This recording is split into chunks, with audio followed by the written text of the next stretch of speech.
Hey, did you know in 1987 someone figured out how to take over live television and use it to air 90 seconds of pure chaos?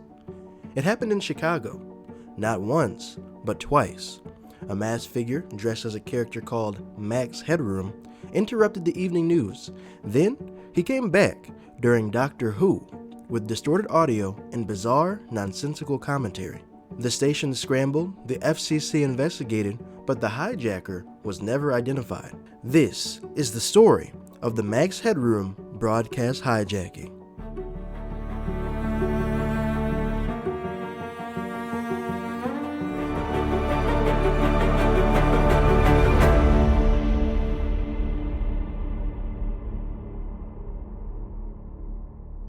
Welcome back, everybody, to another episode of Hey Did You Know, where we dig up the weird, the forgotten, and the downright strange corners of America.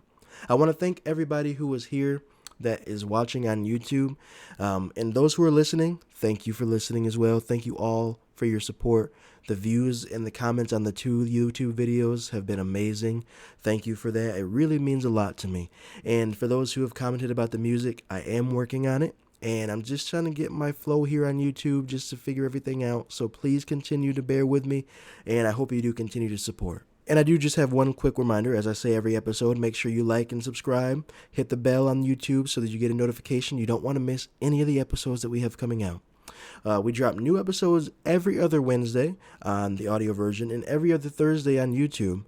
And don't forget to leave a comment with your thoughts, because I love hearing what you think. And it might get featured on another episode. But for right now, let's dive in and rewind back to 1987. Before we talk about the hijacking, let me tell you the story of Max Headroom. Because if you weren't around in the mid-1980s, like I wasn't, that name might not mean much to you. Max Headroom wasn't a real person. He was a fictional computer-generated television host created in 1984 by British writers George Stone, Annabel Jankel, and Rocky Morton. To introduce the character and to give him a backstory, he first appeared in a British television movie called Max Headroom 20 Minutes into the Future. And 2 days later, the Max Headroom show premiered, which was a television show where he introduces music videos, comments on various topics, and eventually interviews guests before a live studio audience. Max was advertised as being computer generated, and at the time, many genuinely believed that was true. In reality, the character was portrayed by actor Matt Frewer, who wore extensive prosthetic makeup, contact lenses, and wore a plastic molded suit. He performed in front of a blue screen, while harsh lighting, editing tricks, and deliberate movements enhanced the illusion that he was actually CGI created. Max's personality, it was meant to be satirical exaggeration of the worst tendencies of American television hosts in the 1980s, who wanted to appeal to the youth culture, but they weren't actually a part of it. People like Casey Kasem, Dick Clark, and Merv Griffin. The Max Headroom show ran for 3 seasons. The second and third season also aired in the United States on Cinemax. Between those 2 seasons, a Christmas special was released in 1986, and it was written by George R.R. Martin, who would later go on to become famous for a little book series called A Song of Fire and Ice. Maybe you've heard of it. Although the original British series ended after its 3rd season, Max Headroom had already become a breakout star. In the United States, he became the face of Coca-Cola's new Coke campaign, appearing in the series of high-profile commercials with the catchphrase, "Catch the wave, Coke." ABC picked up the character for an American series simply titled Max Headroom, and it was a satirical cyberpunk science fiction drama that ran for 2 seasons from 1987 to 1988. So basically what I'm trying to get at here is, between 1985 and 1988, Max was everywhere.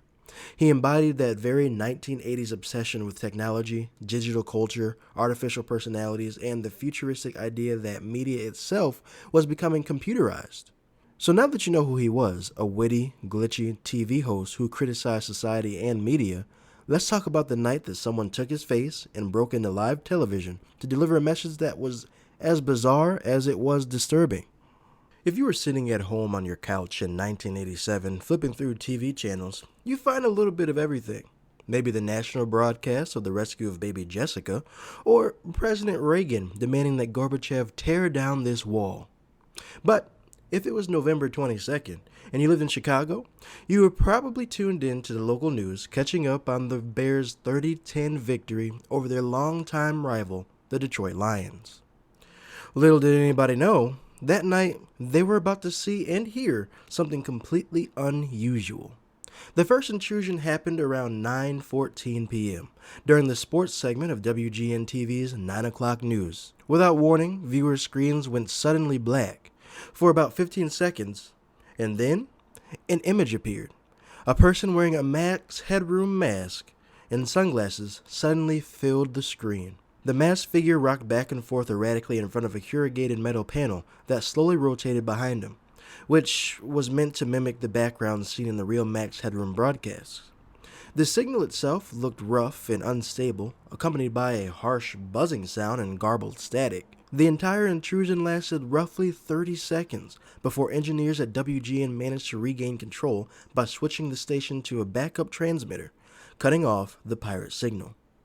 When the broadcast returned to normal, WGN sports anchor Dan Roan looked just as confused as everyone watching at home. He addressed the interruption live on air, saying, "Well, if you're wondering what's happened, so am I. Actually, the computer that we have running our news from time to time took off and went wild," before calmly restarting his report on the Chicago Bears' victory. For viewers at home, it seemed like nothing more than a strange technical glitch. But what no one realized at the time was that the night's broadcast hijacking wasn't over yet. For a moment, it seemed like the strange interruption on WGN really may have just been a bizarre technical glitch. But about 2 hours later, around 11:20 p.m., it happened again. This time, the signal of Chicago's PBS station WTTW was interrupted during the airing of the first part of the Doctor Who serial, Horror of Fang Rock. It appeared to be the same Max Headroom impersonator as before, but this time, viewers could actually hear him, his voice coming through in warped and distorted audio. And for the first minute or so, the masked figure launched into a rapid stream of brief, seemingly unrelated comments, pop culture references, and strange exclamations. At one point, he mentioned nerds, and then referenced WGN sportscaster Chuck Swirsky as a frickin' liberal. He then held up a can of Pepsi while referencing the Max Headroom Coca-Cola slogan, "Catch the Wave." And after a moment of brief and random moaning noises, the figure began singing the phrase, "Your love is fading," before humming part of the theme song to the 1959 animated series, Clutch Cargo. He then added another strange line, quote, "I see the X," a reference to the final episode of Clutch Cargo. After a few more bizarre seconds and bizarre behavior, the video suddenly cut again. This time, the masked figure appeared mostly off-screen with his partially exposed backside visible. On the right side of the screen, another person entered and appeared to be wearing a mask and a French maid's costume. The image then faded into brief static, and just like that, viewers were returned to Doctor Who. The total time of interruption was about 90 seconds, and technicians at WTTW were unable to stop the signal takeover because at that hour of night there were no engineers on duty at the station's transmitter. And because of that, the station had no immediate way to override the hijacked signal. According to station spokesman Anders Jochum, technicians monitoring the broadcast from WTTW headquarters attempted to take corrective measures, but ultimately they couldn't stop the intrusion. Air director Paul Rizzo later recalled that as the content got weirder, we got increasingly stressed about our inability to do anything about it. The pirate broadcast ultimately ended on its own when the hijackers decided to just stop transmitting. So how exactly did somebody pull something like this off? Investigators determined that the broadcast intrusion was likely carried out by transmitting a more powerful microwave signal to the station's broadcast towers than the stations themselves were actually sending. When this happens, something called a capture effect can occur, basically where the stronger signal essentially overrides the weaker one, allowing the hijacker's video feed to replace the legitimate broadcast.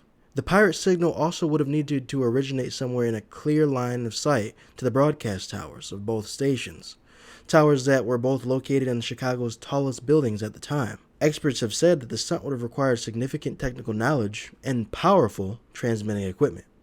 Pulling something like this off in 1987 was already incredibly difficult, but after American television stations switched from analog to digital broadcasting in 2009, a hijacking like this became virtually impossible to replicate.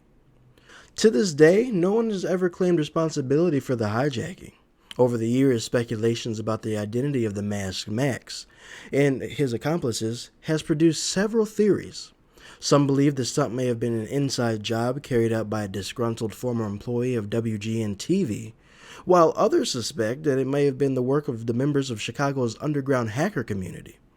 But despite an official investigation in the immediate aftermath of the incident, along with decades of unofficial inquiries, speculations, and online discussion, the identities and the motives of the hackers still remains unknown. Shortly after the intrusion, officials of the FCC warned that those responsible could face serious consequences, including fines of up to $100,000 and as much as 1 year in prison. However, the 5-year statute of limitations on the crime expired in 1992, which means that even today, if the people who were responsible were to come to face, well, they wouldn't face any criminal charges. And so nearly 4 decades later, the Max Headroom broadcast hijacking still remains one of the strangest and most famous unsolved incidents in television history. And that, my friends, is the Max Headroom signal hijacking story. Do you think it was an inside job? Or maybe just someone who was bored and knew exactly how television signals worked? Let me know in the comments. I really want to know what you guys think about this one. But for right now, thank you so much for watching. And if you enjoyed this episode, please share it with a friend. And don't forget to follow, because you're not going to want to miss the next one. Because next time, we're traveling back to 1892 to a small town in Rhode Island where fear, sickness, and superstition led a community to believe that a real vampire was living among them. The story of Mercy Brown and the last American vampire panic. Until next time, thanks for listening.